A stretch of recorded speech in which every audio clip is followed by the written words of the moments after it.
जय हिंद दोस्तों। तो आज हम इतिहास के सबसे महत्वपूर्ण चैप्टर जिसका नाम वैदिक सभ्यता या वैदिक काल उसको लेके आए हैं ताकि आपके जितने भी एग्जाम के ऑब्जेक्टिव टाइप क्वेश्चन हैं वो सारे सॉल्व हो सके। तो आइए वैदिक काल और वैदिक सभ्यता के बारे में हम जानते हैं, स्टार्ट करते हैं। तो सबसे पहले इसका परिभाषा, परिचय या फिर डिफिनीशन उसको बोलते हैं। तो परिचय इसका क्या होगा कि हड़प्पा संस्कृति के पतन के बाद, हड़प्पा संस्कृति के पतन के बाद जिस संस्कृति का उद्भव हुआ, जिसकी जानकारी हमें वेदों से मिलती है, उसको हम वैदिक काल या वैदिक सभ्यता के नाम से जानते हैं। आइए यहाँ पे कुछ डाटा हमने तैयार किए हैं, उसको समझेंगे। वेद का अर्थ, तो वेद जो है ये मूलतः विद धातु से बना हुआ है। वेद जो है मूलतः विद धातु से बना है, जिसका अर्थ ज्ञान होता है, ज्ञान या फिर जानना। और वेदों के अलावे और बहुत से धार्मिक ग्रंथ है जिससे हमें वैदिक काल के बारे में जानकारी प्राप्त होता है, जैसे वेद, ब्राह्मण, आरण्यक, उपनिषद एवं वेदांग। तो इसको क्रम में याद रखिएगा क्योंकि कभी कभी ये क्वेश्चन अराइज कर देता है। ऑलरेडी उत्तराखंड पीसीएस में 2006 में एक बार क्वेश्चन आया हुआ है, उत्तराखंड पीसीएस, उसमें उसको क्रम से पूछ दिया था। इस टाइप के क्वेश्चन को क्रम में पूछ दिया था। तो याद रखिए, सबसे पहले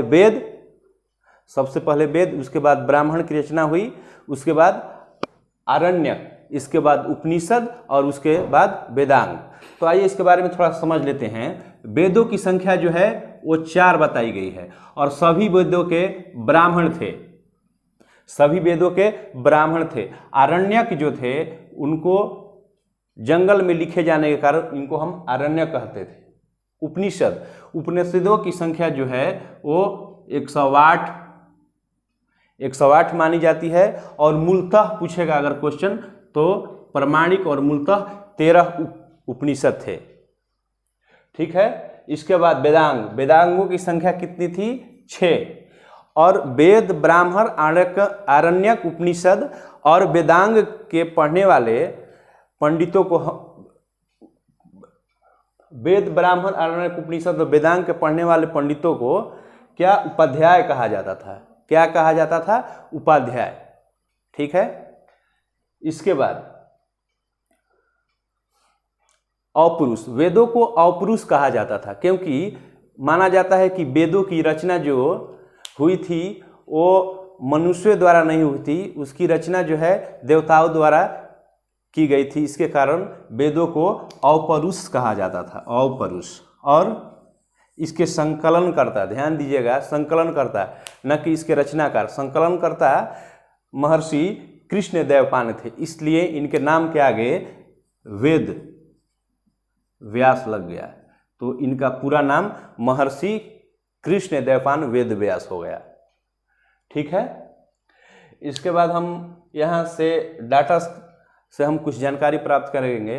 ऋग्वेद, तो ऋग्वेद का नामकरण कैसे हुआ, उसमें कितने सूक्त थे, मंत्रों की संख्या कितनी थी, उसका जो पाठ करने वाले पंडित थे उनको किस नाम से जाना जाता था।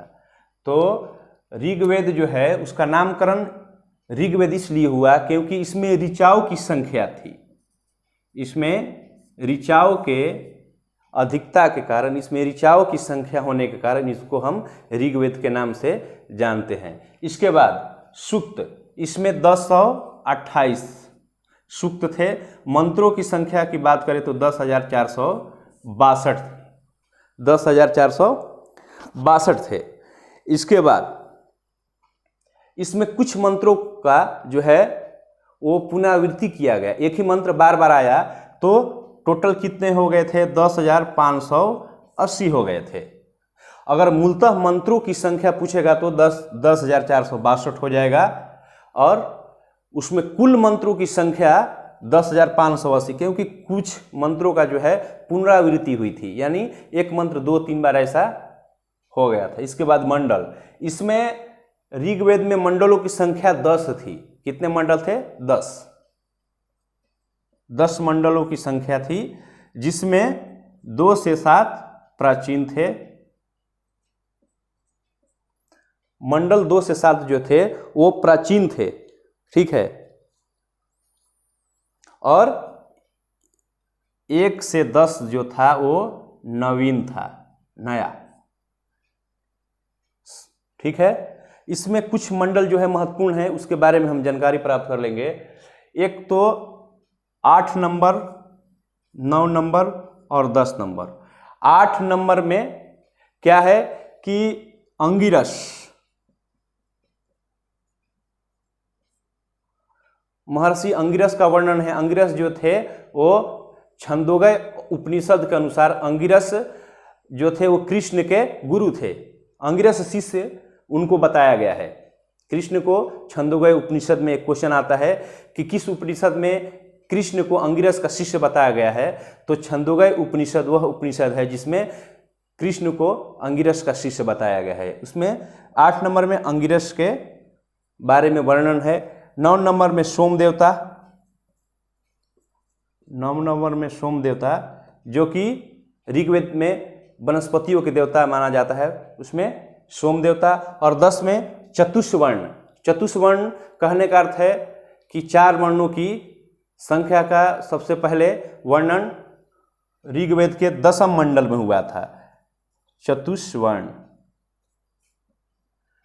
चतुष्वर्ण के अनुसार ब्राह्मण, क्षत्रिय, वैश्य और शूद्र। इसमें कहा जाता है कि आदि पुरुष के मुख से ब्राह्मण और भुजाओं से क्षत्रिय और उनके जांघों से वैश्य और पैरों से शूद्र का जन्म हुआ था, ठीक है। यहाँ तक क्लियर हो गया। इसके बाद आएंगे यजुर्वेद में, तो सेम वही नामकरण। तो यजुर्वेद में यज्ञ के मंत्रों की प्रधानता होने के कारण इसका नाम यजुर्वेद रखा गया, ठीक है। यजुर्वेद को 2 भागों में बांटा जाता है, एक कृष्ण यजुर्वेद और दूसरा शुक्ल यजुर्वेद। एक कृष्ण और दूसरा शुक्ल। कृष्ण यजुर्वेद जो था वो गद और पद दोनों था, उसमें गद और पद। और शुक्ल यजुर्वेद में केवल और केवल पद थे, केवल और केवल पद थे।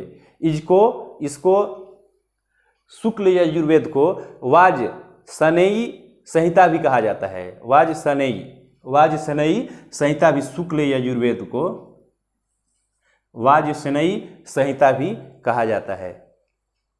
क्लियर, यहाँ तक क्लियर हो गया। तो यजुर्वेद का यज्ञ के मंत्रों को प्रधानता होने के कारण उसमें ये, चूंकि यज्ञ से इसका नामकरण हुआ था तो इसलिए इसको यजुर्वेद कहा जाता है। तीसरा सामवेद। सामवेद जो है संगीत का जनक, और ये संगीत से उत्पन्न होने के कारण इसका नामकरण जो हुआ था वो सामवेद हुआ था। इसमें 1549 मुख्यतः 1549 मंत्रों की संख्या थी और 261 मंत्रों की पुनरावृत्ति। जिस तरह ऋग्वेद में एक ही मंत्र बार बार होके वो 10,462 से 10,580 हो गया था, उसी तरह सामवेद में भी 1549 मंत्र होने के बावजूद 261 मंत्रों का बार बार पुनरावृत्ति होने के कारण टोटल मंत्रों की संख्या 1810 हो गया था। तो भारतीय संगीत का जनक सामवेद को कहा जाता है। इसके बाद अथर्ववेद। अथर्ववेद के रचनाकार ही अथर्वा ऋषि थे। कौन थे?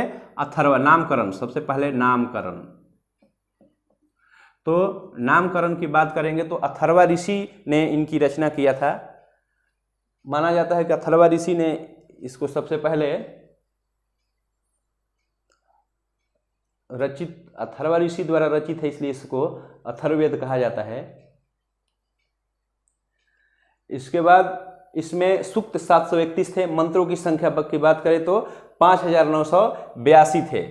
अथर्ववेद में एक महत्वपूर्ण प्रश्न यह है कि आप याद रखिएगा कि अथर्ववेद को में ही सभा और समिति को प्रजापति की 2 पुत्रियों का जो है वो संज्ञा दिया गया है। सभा और समिति में, अथर्ववेद में सभा और समिति को, अथर्ववेद में ही सभा और समिति को प्रजापति की 2 पुत्रियों का संज्ञा दिया गया है। ठीक है। इसके बाद इसके वेद, ब्राह्मण, आरण्यक, उपनिषद और वेदांग के जो पाठ करते थे उनको हम उपाध्याय के नाम से जानते थे। इनको उपाध्याय, टोटल मिला के उपाध्याय। लेकिन वेद, 4 वेदों के अलग अलग पाठ करने वालों का नाम भी अलग था। जैसे ऋग्वेद, तो पाठ करने वालों का नाम होत्री। दूसरा यजुर्वेद, तो यजुर्वेद के पाठकर्ता तो अधर्यु कहलाते थे, अधर्यु। सामवेद के पाठ करने वाले को उद्गता। ठीक है, तो इस तरह से तो आगे हम यहाँ से वेद क्लियर हो गया। इसके बाद ब्राह्मण, आरण्यक और उपनिषद, वेदांग, इसके नेक्स्ट क्लास में जानेंगे। तब तक के लिए धन्यवाद दोस्तों, थैंक यू, जय हिंद।